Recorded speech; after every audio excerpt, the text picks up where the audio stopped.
चलिए हम डिस्कस करते हैं properties of electric field intensity. ठीक है, properties of electric field intensity. तो मैंने आपसे कहा कि electric field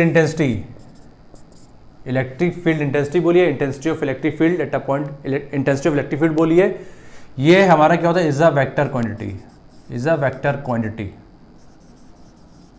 is a vector quantity. और क्योंकि हमें पता है कि इलेक्ट्रिक फील्ड इंटेंसिटी क्या होता है, लाइक दिस, ये हमने डेराइव किया था, पिछले लिखा था। तो ये आपका हो गया force on a unit test, on a unit positive test charge. ठीक है, टेस्ट चार्ज मैंने आपसे कहा था कि बहुत स्मॉल होता है, इसकी अपनी खुद की इलेक्ट्रिक फील्ड नहीं होती है। तो मैंने कहा electric field intensity is defined as the force on a unit test, on a unit positive test charge, और it is a vector quantity. और जो फोर्स का डायरेक्शन होगा, जो फोर्स का डायरेक्शन होगा वही क्या डायरेक्शन होगा, इलेक्ट्रिक फील्ड का होगा। क्योंकि ये रिलेशन तभी होल्ड करेगा क्योंकि वेक्टर, अगर मैं अब आपसे बात करता हूं लाइक दिस, ठीक है ना, तो मैंने कहा कि जो फोर्स का डायरेक्शन होगा वही क्या होगा, इलेक्ट्रिक फील्ड का डायरेक्शन होगा। क्योंकि ये मैंने इक्वल टू का साइन लगा रखा है, दैट मीन्स कि इसका magnitude as well as direction दोनों के क्या होगा, इक्वल होगा। तभी मैं ये कह सकता हूं, जैसे फॉर एग्जाम्पल मैंने आपसे कहा कि vector A equal to vector B. इसका ये मतलब होता है कि वेक्टर ए का direction as well vector B का डायरेक्शन सेम होगा और इनकी वैल्यूज भी क्या होगी, सेम होगी। तभी हम ये लिख सकते हैं कि vector A equal to vector B. तो यहाँ पे भी सेम यहाँ है, देखिए अगर मैं ये एक्सप्रेशन लिख रहा हूँ दैट मीन्स कि जो इसका मैग्नीट्यूड है एज वेल एज जो डायरेक्शन है वो दोनों का क्या है, सेम है। तो मैंने कहा कि जो डायरेक्शन फोर्स का होगा वही डायरेक्शन क्या होगा, आपका इलेक्ट्रिक फील्ड का होगा, इलेक्ट्रिक फील्ड इंटेंसिटी का होगा। ठीक, ये क्लियर है। चलिए सेकंड पॉइंट की बात करते हैं। अगर मैं बात करता हूं इसकी यूनिट की, अगर मैं बात करता हूं यूनिट की बात करता हूं, देखिए फोर्स की यूनिट क्या होती है, न्यूटन होती है, और चार्ज की क्या होती है, कूलाम। तो उसकी यूनिट क्या हो गई, इलेक्ट्रिक फील्ड की यूनिट क्या हो गई, न्यूटन पर कूलाम। ठीक है, अब तीसरी प्रॉपर्टी, सपोज अगर मेरा पॉजिटिव चार्ज है, सपोज मेरा क्या है, चार्ज क्या है, पॉजिटिव है। तो अगर मुझसे कोई कहेगा कि इस पॉइंट में इलेक्ट्रिक फील्ड का डायरेक्शन बताइए, तो हमेशा पॉजिटिव चार्ज है away from positive charge. Electric field intensity का डायरेक्शन हमेशा पॉजिटिव चार्ज से अवे रहता है, अवे फ्रॉम पॉजिटिव चार्ज।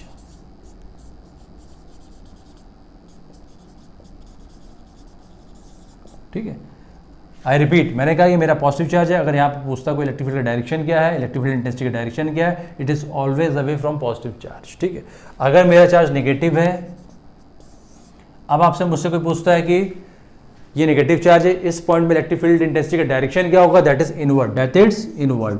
यानी कि अगर नेगेटिव चार्ज है तो डायरेक्शन क्या होगा इलेक्ट्रिक फील्ड का, इनवर्ड होगा। अगर positive that is your outward. ठीक है, ये डायरेक्शन की बात होगी। चलिए हम बात करते हैं, it obeys superposition, it obeys principle of superposition. That means suppose मैंने आपसे कहा कि एक मेरा सिस्टम है, इसमें एक प्लस चार्ज यहाँ रखा है, एक प्लस चार्ज यहाँ रखा है, एक यहाँ रखा है और यहाँ रखा है। अगर आपसे कोई पूछता है कि what is the electric field, what is the electric field at the centre due to these four charges, तो आप कहेंगे कि जो नेट इलेक्ट्रिक फील्ड मेरी यहाँ आएगी, it is the vector sum, it is the vector sum, इसकी वजह से जो इलेक्ट्रिक फील्ड यहाँ होगी और इसकी वजह से जो इलेक्ट्रिक फील्ड होगी और जो इसकी वजह से इलेक्ट्रिक फील्ड होगी और इसकी वजह से इलेक्ट्रिक फील्ड होगी, इनका वेक्टर सम। दैट मीन्स कि आपका it obeys principle of superposition. इस पॉइंट पे इलेक्ट्रिक फील्ड इसकी वजह से भी होगी, इसकी वजह से भी, इसकी वजह से इसकी, यानी कि सिस्टम में जितने भी चार्जेस होंगे उन सभी की वजह से एट अ गिवन पॉइंट पे आपको इलेक्ट्रिक फील्ड इंटेंसिटी जो होगी वो वेक्टर सम होगा। क्या होगा, वेक्टर सम होगा, लाइक दिस। ठीक है, तो हमने कहा it is obeys principle of superposition. अब एक चीज और देखते हैं, पॉज के रन करिए, पॉज के रन करिए। प्रिंसिपल ऑफ सुपरपोजिशन में डिस्कस कर लिया है, सिस्टम में जितने भी चार्जेस होंगे उनकी वजह से electric field at a given point में क्या होगा, वेक्टर सम होगा। और ये मेरा क्या होगा, नेट इलेक्ट्रिक फील्ड। इससे हम लोग फाइंड आउट करेंगे। ठीक है, अब हम बात करते हैं नेक्स्ट प्रॉपर्टी की। प्लीज पॉज के रन ऑन करिए या आप स्क्रीनशॉट ले सकते हैं। सपोज मेरे पास यूनिफॉर्म इलेक्ट्रिक फील्ड, ये क्या मेरे पास यूनिफॉर्म इलेक्ट्रिक फील्ड है, क्या ये यूनिफॉर्म इलेक्ट्रिक फील्ड है। अगर मैंने कोई चार्ज पार्टिकल जो कि पॉजिटिवली चार्ज है, जो कि पॉजिटिवली चार्ज है, तो इस पे जो फोर्स लगेगा वो क्या लगेगा, ये लगेगा, उसकी वैल्यू ये रहेगी और उसका डायरेक्शन क्या रहेगा, इस तरफ रहेगा, जिस तरफ इलेक्ट्रिक फील्ड का डायरेक्शन है, जिस तरफ इलेक्ट्रिक फील्ड का डायरेक्शन है। आई रिपीट, मैंने कहा कि अगर कोई चार्ज पार्टिकल मेरा इलेक्ट्रिक फील्ड पे है तो उस पर फोर्स क्या लगेगा, F इक्वल टू QE, और उसका डायरेक्शन क्या होगा, जो इलेक्ट्रिक फील्ड का डायरेक्शन होगा उसी तरफ फोर्स का डायरेक्शन होगा। सपोज मेरे पास कोई चार्ज पार्टिकल है और उस पर चार्ज -Q है, इस पे फोर्स इस इलेक्ट्रिक फील्ड के अपोजिट लगेगा, इस इलेक्ट्रिक फील्ड के अपोजिट लगेगा, ठीक है। ये ध्यान रखिएगा, अगर नेगेटिव चार्ज है, यूनिफॉर्म इलेक्ट्रिक फील्ड में प्लेस है, तो इस पे जो फोर्स लगेगा opposite to that, opposite to the electric field, opposite to the electric field. अगर इलेक्ट्रिक फील्ड डायरेक्शन ये है तो फोर्स का डायरेक्शन ये रहेगा। अगर चार्ज क्या आपका नेगेटिव है, पॉजिटिव चार्ज का डायरेक्शन क्या रहेगा, सेम रहेगा, जहां पर इलेक्ट्रिक फील्ड का डायरेक्शन है वहीं पर आपका फोर्स का डायरेक्शन रहेगा, ठीक है। चलिए, मैंने कहा मेरे पास एक पॉजिटिव चार्ज है, ठीक है। मैंने कहा कि इस चार्ज की अपनी की इलेक्ट्रिक फील्ड होगी इस सराउंडिंग में, तो जब मैं कोई चार्ज लेके आऊँगा इसकी फील्ड में, इसकी रेंज में, फील्ड की रेंज में, तो इसमें एक फोर्स लगेगा, और वो फोर्स मेरा अट्रैक्टिव हो सकता है, रिपल्सिव हो सकता है। उस फोर्स की वैल्यू क्या होगी, देखिए ध्यान से, उस फोर्स की वैल्यू होगी लाइक दिस, ये देखिए। मैंने कहा इस पॉजिटिव चार्ज की एक अपनी इलेक्ट्रिक फील्ड होगी पूरे सराउंडिंग में। जब इस सराउंडिंग में मैं कोई एक यूनिट टेस्ट पॉजिटिव चार्ज लेके आऊंगा तो इसमें एक रिपल्सिव फोर्स लगेगी, उस फोर्स की वैल्यू क्या होगी, ये होगी। ये देखिए, इस पे फोर्स लग रहा है और ये किसकी इलेक्ट्रिक फील्ड में जा रहा है, इस +Q की चार्ज की इलेक्ट्रिक फील्ड में जब जा रहा था, जब पास में था, तब हमारा इस पे फोर्स लगा। क्या लगा, फोर्स लगा। ये चीज ध्यान रखिएगा। मैंने कहा कि जैसे इसकी रेंज में ये आएगा, जैसे इसकी रेंज में आएगा तो उसमें एक फोर्स लगेगा, उस फोर्स की वैल्यू क्या होगी, Q0 A into electric field. That means कि इस पे फोर्स लग रहा है, ये इलेक्ट्रिक फील्ड किससे क्रिएट हो रही है, इस +Q की वजह से क्रिएट हो रही है। ये इलेक्ट्रिक फील्ड किसकी वजह से हो रही है, इस +Q की वजह से क्रिएट हो रही है, और इस पे फोर्स लगा। ये चीज ध्यान रखिएगा। अगर आप ध्यान से देखिए, अगर इलेक्ट्रिक फील्ड अगर मैं देखता हूं तो फोर्स बाई Q0, फोर्स क्या होता है, 1/4 पाई एप्सिलॉन नॉट Q0 बटे R²। हमने कहा इनके बीच के डिस्टेंस आता, तो इन पे फोर्स का ये लगा। अब अगर आपसे कोई पूछता है कि इलेक्ट्रिक फील्ड इस पॉइंट पे कितनी होगी, तो देखिएगा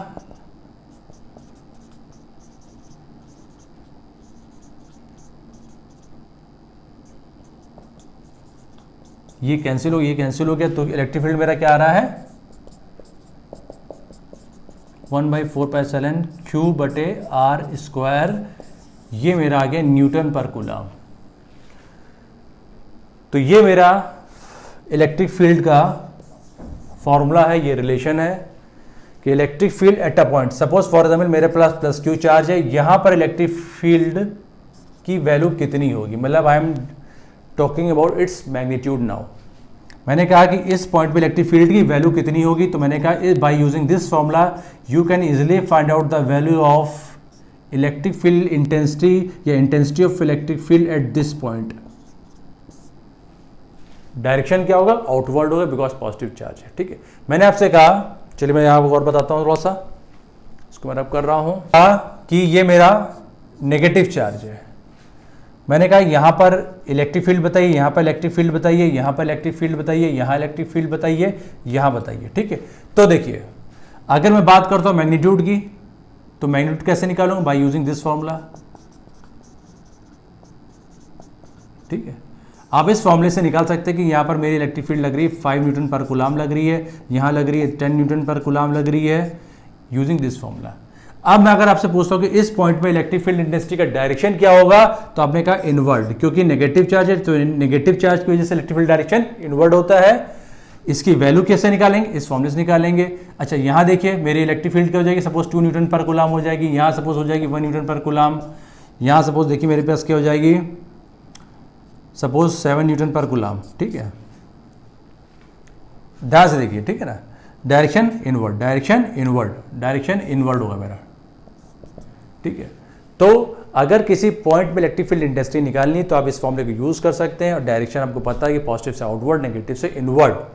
अच्छा देखिए, खुद भी देखिए, ये पॉइंट मेरा, ये डिस्टेंस थोड़ा दूर है, तो यहाँ पर ये हुआ, ये थोड़ा पास में आया डिस्टेंस, तो इलेक्ट्रिक फील्ड बढ़ गई, ये इस तरह।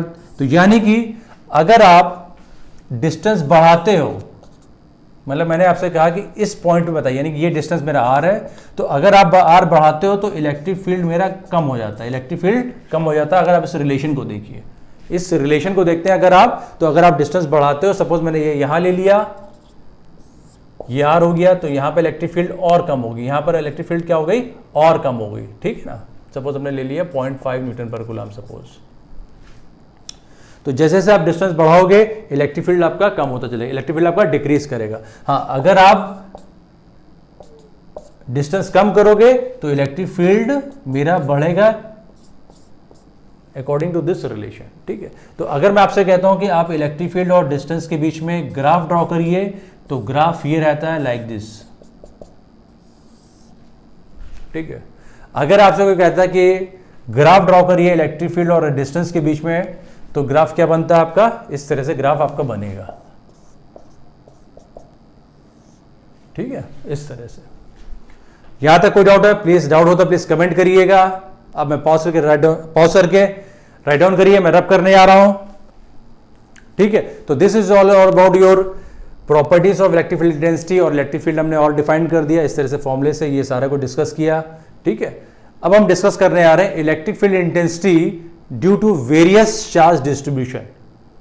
अभी तो हम ये बात कर रहे थे, हाँ एक चीज ध्यान रखिएगा कि ये सब मेरे क्या है, पॉइंट चार्जेस है, ये सब मेरे क्या है, पॉइंट चार्जेस है। अभी मैं किसी ऑब्जेक्ट की नहीं बात कर रहा हूं जहां पर मेरा कॉन्टिन्यूस डिस्ट्रीब्यूशन ऑफ चार्ज है, अभी मैं बात कर रहा हूं पार्टिकल्स की।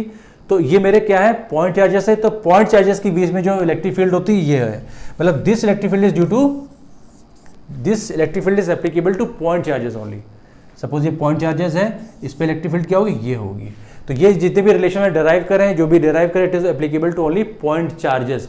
अगर मेरा कोई ऑब्जेक्ट आता है और उसमें चार्ज यूनिफॉर्म डिस्ट्रीब्यूशन, जैसे फॉर एग्जांपल मैंने कहा ये मेरा एक ऑब्जेक्ट है, इसमें मेरा क्या चार्ज यूनिफॉर्मली डिस्ट्रीब्यूटेड है, तो यहां पर मैं ये फॉर्मूले नहीं लगा सकता, बिकॉज ये फॉर्मूले वैलिड कहां पर है, पॉइंट चार्जेस के लिए वैलिड है, ठीक है ना।